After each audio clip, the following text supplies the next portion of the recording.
Hello, everybody. This is Taro Chini. Welcome to the channel, guys, and thank you so much for joining me. जैसा कि आप video को जान गए होगे, this video is going to be a Sushant birthday special reading. We will see what is his message for SSR warriors. We will also see, because we still presume that he is in the angelic realm. We will ask how are things with him. What is he doing? I'm sure all of us are curious to know if he has reincarnated. So we will see what all insights we can get on this question. However, I know that fact, probably you also know, that soul will take its own time to reincarnate.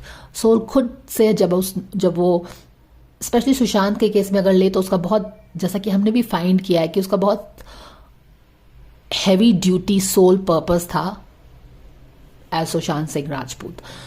So what I feel is that he will take his own time to, recover या फिर recuperate from definitely a very heavy experience of his past lifetime as Sushant Singh Rajput, and then come up, or maybe not come up, but sit with his spirit guides to decide what is the other thing that he would like to explore, have it as his sole purpose, and then probably reincarnate, है ना. तो soul can take as much time as it wants to decide when they want to come on earth, या फिर उनका कुछ और mission भी हो सकता है दूसरे planets पे. Okay, this is not, it's not that कि हमको जितना दिखता है आँख से बस उतना ही ट्रूथ होता है. They can choose to incarnate on some other planets, in some other world, in other part of the universe. Totally happens. So anyways, to get some idea if he has reincarnated or not, or whatever comes in, we'll check that out in this reading. हालांकि वो reading start करने के पहले I want to connect a couple of doubts from the last reading जो कि हमने किया था, what Druggy Wood feels about Sushant, है ना.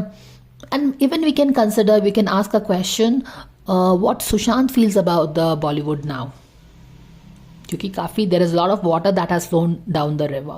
तो ये चेक करेंगे. बट उसके पहले मैं आपसे एक बात बताना चाह रही थी.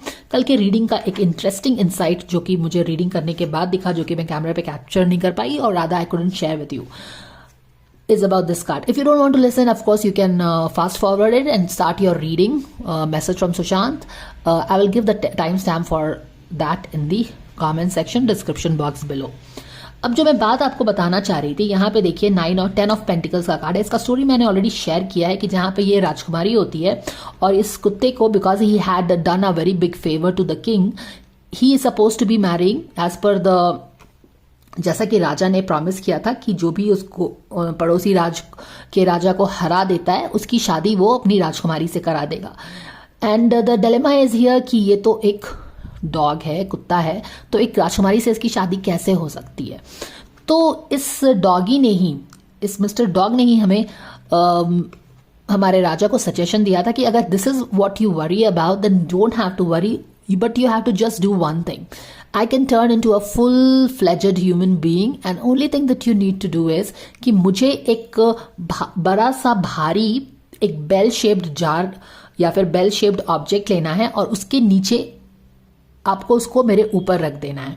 और शायद उसके आसपास कुछ झरना भी था, I don't exactly remember, but nevertheless he asked the king to bring a heavy bell shaped object and keep it on top of him, and nobody should touch that object. उस बेल को कोई भी नहीं हटाएगा 7 दिन के पहले, और 7 दिन के बाद वो बोला कि वो एक ह्यूमन बीइंग, एक राजकुमार बन जाएगा या आदमी बन जाएगा.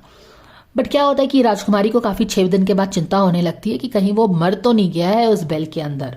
तो वो क्या करती है, वो बेल को थोड़ा सा उठा के शी जस्ट पुशेस इन खाने पीने का सामान. Now here is a very interesting thing. और उसके नीचे जो कार्ड आया था, ये 9 ऑफ कप्स का कार्ड है, जहाँ पे कोई ये जो राजकुमार था, again this is another story, ये राजकुमार था, वो क्या करता है कि अपना भेष बदल के ये इस राजकुमारी के साथ रहने आता है टू वू हर. अब यहाँ पे देखो, राजकुमारी एक बेल को उठाती है और and she sneaked in, she just pushes in something inside. और यहाँ पे कौन आता है, एक बहरूपिया आता है. अब आप समझो कि यहाँ पे जो है, ये जो ये जो नवाबी लड़की है, इसने सुशांत क्योंकि ये बेल जार को उसने उठा दिया था थोड़ा और उसके अंदर कोई चीज खिसका दी थी, जिसके कारण ये जो डॉग है ये ऑलमोस्ट नेक तक तो कंप्लीट हो गया था, ह्यूमन बीइंग बन गया था। जैसे कि आप फोटो में भी देख सकते हैं कि ये नेक तक पूरा ह्यूमन बीइंग बन गया है, मतलब कि राजकुमार बन गया है या आदमी बन गया है, बट इसका चेहरा कुत्ता का ही रह जाता है क्योंकि उसने बेल को उठा दिया था। यहां से मुझे ये एक स्ट्रांग मैसेज हम लोग कनेक्ट कर सकते हैं कि सुशांत जो काम कर रहा था वो उसने almost, I think it was 85% और 90% डन। ठीक है, जो सुशांत काम कर रहा था ना वो 85 to 90% हो गया था काम, बस एक फेस भर का ही काम बचा हुआ था। और तभी इस नवाबी लड़की ने बेल को उठा के उस सुशांत के लाइफ में वो चीज सरका दी जिसके कारण सुशांत लॉस्ट हिज फोकस बोल सकते हैं, या फिर he was totally honey trap तो खैर हुआ ही था वो, लेकिन उसके पल पल की खबर किंग ऑफ पेंटिकल्स को जाने लगी और फिर वो काम नहीं हो पाया। यानी कि उसका पूरा काम 100% से बस 10 to 15% ही कम बचा हुआ था, वो काम नहीं हो पाया क्योंकि ये जो है शी स्नीक्ड इन समबडी। और आप समझ सकते हो कि उसने सुशांत के लाइफ में किसको स्नीक इन करवा दिया था। You understand how it fits into this reading. तो couple of things, Sushant was almost on the verge of doing his work. 85 to 90% उसका काम ऑलमोस्ट हो गया था, बस हेड भर का पूरा बस काम बचा हुआ था उसका। And that was very vital of course because face is a very important part of your body. तो डेफिनेटली एक कुछ बहुत ही छोटा सा क्रूशियल काम, लेकिन बहुत थोड़ा सा लेकिन क्रूशियल काम बचा हुआ था उसके होल पर्पस का, जो कि वो सुशांत बॉलीवुड में कर रहा था। एंड यस, उसके और किसने इस चीज पे बिल्कुल रोक लगाया या फिर उसको लास्ट मोमेंट पे रोक दिया?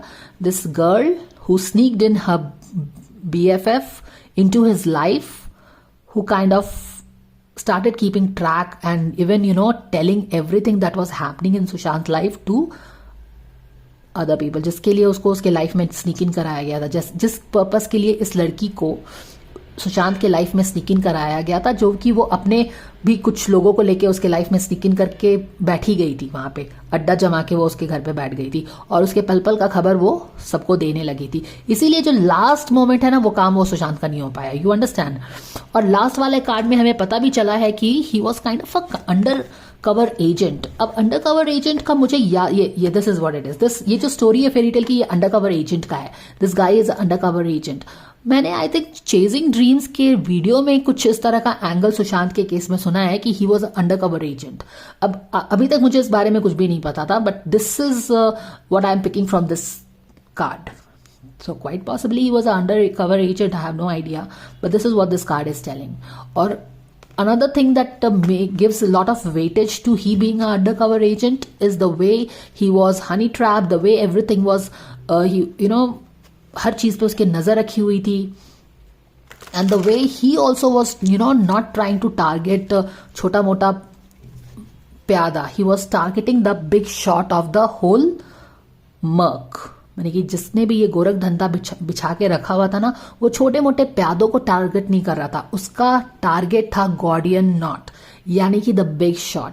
उस गॉर्डियन नॉट को टारगेट करने से सारा वेब खुद ब खुद छिंद भिंद हो जाएगा. You understand. So he was, और अंडरकवर एजेंट अगर आपको पता है, और इफ ये जो स्नाइपर्स होते हैं, they are not to target छोटा मोटा people, they target only the big shot, they target the crux of it. जैसे कि गॉर्डियन नॉट, मेन चीज को वो टारगेट करते हैं कि बाकी सारे लोग खुद ही उसके अंदर समा जाए. वो छोटे छोटे लोगों को टारगेट नहीं करते हैं. तो this is what it is. There has some big purpose targeting somebody really big, and that's why उसको शायद इतना बेदर्दी से उन लोगों ने मारा, because he wanted to set a target and all. Alright, so that is all what I wanted to connect the dots. Now let's get some message from Sushant on his birthday, है ना.